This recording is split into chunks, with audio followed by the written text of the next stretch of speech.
Bonjour à tous. Dans cette vidéo, je vais vous présenter comment calculer des heures négatives et comment pouvoir le faire avec Excel. Ensuite, nous allons voir comment écrire des heures négatives facilement. Et puis, par la suite, en troisième lieu, comment mettre en forme une cellule date. Donc, avec une date, comment pouvoir l'écrire plus joliment. Ensuite, et dernièrement, comment utiliser la fonction jour somme. À tout de suite. Dans la première partie, nous allons donc tenter de calculer les heures négatives. Et donc, nous allons faire un exercice ici où nous nous retrouvons dans une semaine, dans la semaine 27, où on veut travailler sur les nombres d'heures travaillées par semaine par employé. Donc, on imagine que les gens travaillent 38 heures par semaine. C'est ce qui arrive en Belgique, hein, des employés travaillent 38 heures par semaine, et enfin doivent travailler 38 heures par semaine, et on veut avoir leur nombre d'heures. Et donc ici, normalement, Noël ici, il a travaillé 34 heures dans la semaine, et donc il a normalement un Mali de 4 heures. On veut, c'est un calcul automatique. Donc on va faire, la cellule, que ce soit automatique, hein, B7 égale B7 égale B7 moins 38 heures, donc 38, 24. Donc 38, 24. Pourquoi 24? Parce que c'est 24 heures. On avait expliqué dans un exercice précédent qu'on mettait en 24e pour dire que c'est 24 heures. Si vous voulez, j'ai expliqué avec les minutes et les 24 heures dans un exercice précédent. Ça vous intéresse, vous allez voir. Donc 24 heures. 24 heures, donc P7 moins 24. Et on voit ici qu'il y a un problème. Donc, les hashtags que vous voyez ici, hein, on peut penser que c'est dû à une largeur de colonne, mais ce n'est pas le cas. Si j'agrandis, vous allez voir que les hashtags restent. Alors que normalement, il faudrait qu'ils soient notés moins 4 heures, hein, puisque 34 moins 38, ça fait moins 4 heures. Ce n'est pas le cas. C'est dû au fait que c'est moins 4 heures. Et pourquoi? Parce que considère au niveau d'Excel que 34, quand on a inscrit 34 heures, vous voyez qu'ici, il a démarré le 1 du 1 1900 et on est à 10 heures. Et donc, il y a un souci ici à ce niveau-là, c'est qu'il ne peut pas aller en dessous du 1 du 1 1900. Et il ne peut pas aller trop bas. Et il ne peut pas être en dessous, donc il ne peut pas être à moins 4 heures. Ça pose souci. Donc, qu'est-ce que je dois faire? Je dois changer le calendrier d'Excel et être un calendrier un peu plus grand. Et donc, il y a la possibilité en allant dans Fichier, et aller dans les options. Donc, je vais dans mon fichier, je vais dans les options. Et dans mes options, j'ai ici, dans les options avancées, au fichier options avancées, je descends. Et dans les options avancées, je vais trouver un endroit où je peux, pour chercher ici, lors du calcul de ce classeur, utiliser le calendrier depuis 1904. Et là, ça va me permettre de travailler avec des zones négatives. Je fais OK. Et effectivement, j'ai alors ici des zones négatives. Voilà. Donc, fait B7 moins 38, 24e. Ainsi, je peux travailler avec des zones négatives. Et donc, je peux continuer comme ça. Ici, je peux mettre, par exemple, d'accord, je peux mettre donc ici, pour avoir l'écart entre 38 heures et l'écart cumulé. L'écart cumulé, on peut considérer ici que ce sont les écarts qui sont des semaines précédentes avec les boni et Mali, hein, de chaque employé. Donc, je vais faire C7 plus D7 égale C7 plus D7. Ainsi, j'ai l'écart donc qui est à moins 3 heures de nouveau. Les heures négatives, pas de problème, il le fait moins 17 heures, 13h30, et il fait autant qu'il veut. Voilà pour la première partie. Seconde partie, pour écrire des heures négatives, plus facile. On peut l'écrire en format texte avec des guillemets, mais on peut aussi simplement, donc ici l'écart cumulé, si c'est quelque chose qu'on veut écrire soi-même en ayant négative, hein, toujours en ayant mis avant le calendrier 1904, c'est de mettre égal, moins 2 24e. Donc si on veut mettre 24 moins 2 heures, eh bien je mets 2 24e et mon ordinateur va mettre moins 2 heures directement. Voilà pour la deuxième partie. On passe à la troisième. Troisième partie, je veux mettre une cellule date. Je vais encoder 24 du 3 2028, 24 du 3 2028. Donc ma cellule qui était en format standard, comme on voit ici, en format standard, elle va se mettre donc en format personnalisé date et heure. Et je veux la transformer pour qu'elle me mette un format un peu plus joli, on va dire, et mettre le lundi 23 mars. Alors, plusieurs choses. Soit, si je me contente, je peux très bien aller chercher quelque chose, par exemple, une date longue, vendredi 24 mars 2028, si je m'en contente, hein, sans avoir changé quoi que ce soit. On a différentes possibilités de faire. Ou alors, je peux très bien le modifier par moi-même. Si je vais ici, dans la modification, j'ai autre format numérique, et alors je peux les modifier, ou je peux, donc on va arriver à une boîte de dialogue, ou pour arriver sur la même boîte de dialogue, je fais un clic droit sur la cellule, d'accord, je vais dans format de cellule, je vais arriver donc sur la même boîte de dialogue, et je vais avoir ici personnalisé. Donc là, je peux modifier comme je veux cet élément. Cette cellule, pardon. Et donc, dans cette cellule, je vais aller jouer avec, et vous voyez que les jours, c'est J, enfin J, les mois, c'est M, et les années, c'est A. Et donc, je peux jouer avec les différences de nuances. Si je veux avoir maintenant, ou mettre du texte, hein, peu importe ce que je mets comme texte, je le mets entre guillemets. Et donc, je mets, par exemple, entre guillemets, comme ça, j'écris du texte, j'écris ce que je veux comme texte, hein. Espace, puis j'ai envie de mettre lundi, donc si je mets J, donc 2 fois J, donc par exemple si nous étions le 3 mars, on va dire, eh bien si je mets J, j'aurai 3, si je mets JJ, j'aurai 0,3, d'accord? Et puis ensuite après, ici, nous sommes JJ, donc c'est 24, donc peu importe. Après, mars, je veux avoir mars, non, le lundi, excusez-moi, donc je vais mettre JJ, lundi 24 mars 2028.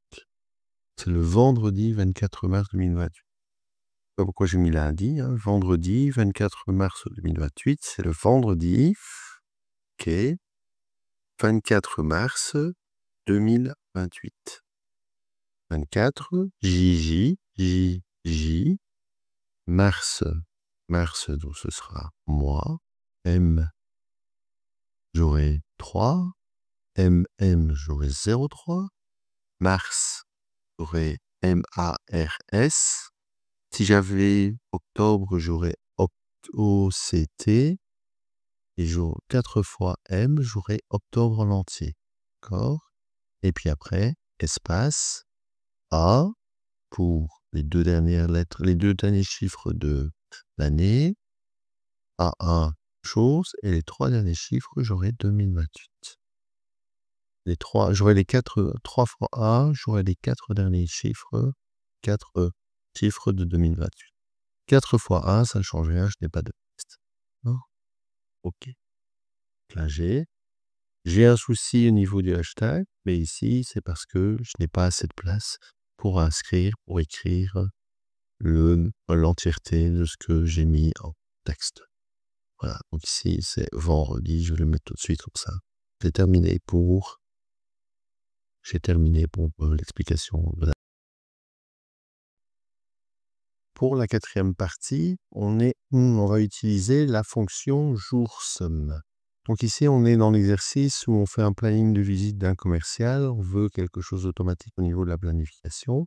Et donc, on va faire une visite tous les 10 jours. Et on considère que si la visite, donc on va ajouter 10 jours à la première visite qui se passerait le vendredi 24 mars. Et chaque fois qu'on aura ajouté 10 jours, on va décider que lorsque cette visite après 10 jours tombe un samedi ou un dimanche, on va ajouter 2 jours en plus à ces 10 jours. Comme ça ne tombera jamais un samedi ou un dimanche. Donc, si c'est un samedi, on va ajouter 12 jours. Si c'est un dimanche, on va encore ajouter 12 jours. Donc, là, ça retombera donc un lundi ou un mardi. Donc ici, ce qu'on va faire, c'est utiliser la fonction jour-sum. Donc la fonction jour-sum, elle fonctionne comment, hein? Donc la fonction jour-sum, j'utilise la fonction jour-sum, 2 éléments. Le numéro de série, c'est la date, et le type de retour, c'est une option pour dire, pour donner une option pour dire la date, le premier jour de la semaine. Si vous êtes en Europe, c'est le lundi, c'est considéré comme le premier jour de la semaine. Dans d'autres pays, comme aux États-Unis, le dimanche est considéré comme le premier jour de la semaine. Donc ici, pour le numéro de série, si on ne sait pas trop comment ça fonctionne, on peut très bien utiliser une boîte de dialogue, hein. Si j'appuie sur FX, qui se trouve ici, près de l'élément ici, FX, j'obtiens l'argument de la fonction, numéro de série, je prends 24 du 3 par exemple qui se trouve ici, ou ici, hein, peu importe, et 5, j'ai le type de retour, vous voyez que mon résultat serait 6. Nous sommes un vendredi, nous sommes en Europe, hein, je suis en Europe, vendredi 24, normalement c'est le 5e jour de la... Ce serait un vendredi, nous sommes le 5e jour de la semaine, ici, par défaut, il désigne ici que ce serait le 6e jour, d'accord? Donc si je ne change rien, voilà, par défaut, ce serait pour lui, ce serait la fonction considère que c'est le 6e jour de la semaine. Pour pouvoir changer ça, qu'est-ce que je peux faire? Eh bien, je peux dire que je dois prendre l'option, si je veux que le lundi soit le premier jour de la semaine, je dois prendre l'option 2. Voilà, donc si je prends l'option 2, il va considérer que le vendredi, c'est le 5e jour de la semaine, que le lundi, donc, c'est le premier jour de la semaine. Je vais le faire avec ça, ce sera plus facile, hein. Et que c'est le 5e jour de la semaine pour le vendredi. Donc ici, ce que je vais faire, c'est prendre une petite condition aussi, en disant si la visite précédente plus 10 jours tombe un samedi ou un dimanche, hein, donc si c'est supérieur à 5, eh bien, je vais non pas ajouter 10 jours, mais je vais ajouter 12 jours. Comme ça, je vais avoir mon planning. On va le faire tout de suite, hein. Donc je vais faire égal si, j'ouvre la parenthèse, jour de la semaine, jour de semaine de... Donc le vendredi, vous voyez, ce n'est plus du texte. On est parti, on a mis en forme précédemment, on a mis en forme la cellule P5 de la date, par une date. On l'a mise en forme en texte, hein, on a l'impression que c'est du texte.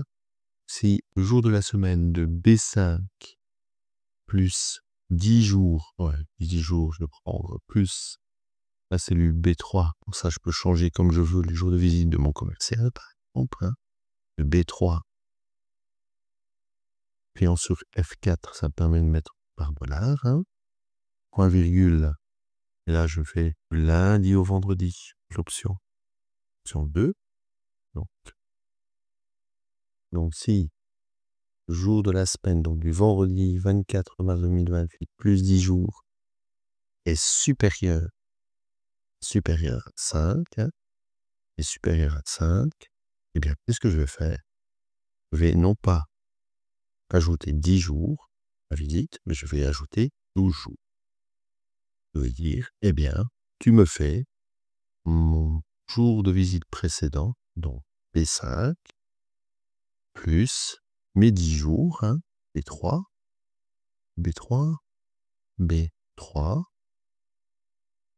plus 2 jours. Donc ça fera comme ça, 12 jours. Sinon, eh bien ok, si ça tombe un jour de semaine, eh bien je ferai donc mon B5 plus B3. B5 plus B3. Avec F4, comme ça fait. Et ainsi, je ne me suis pas trompé, j'ai ainsi mon jour de semaine qui tombe le lundi, 3 avril. D'accord? Lundi 3.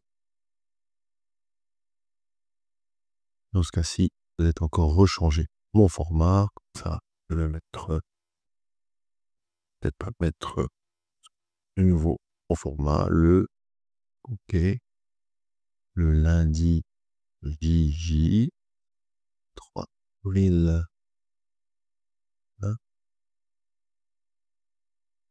3000, tu mets 3 fois le 1, comme ça, 3 avril 2028, je fais OK, OK.